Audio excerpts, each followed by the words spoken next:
നമ്മൾ ഉണ്ടാക്കാൻ പോകുന്നത് മാംഗോ ലസ്സിയാണ്.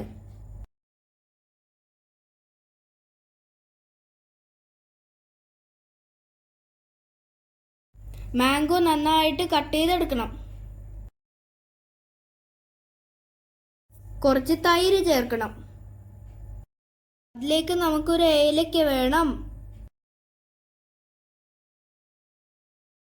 നമുക്ക് കട്ട് ചെയ്ത് വെച്ച മാംഗോ മിക്സിയിലിടാം. എന്നിട്ട് കുറച്ച് തൈര് ചേർക്കാം, പഞ്ചസാര ചേർക്കാം, പിന്നെ ഒരു ഏലക്ക ചേർക്കാം.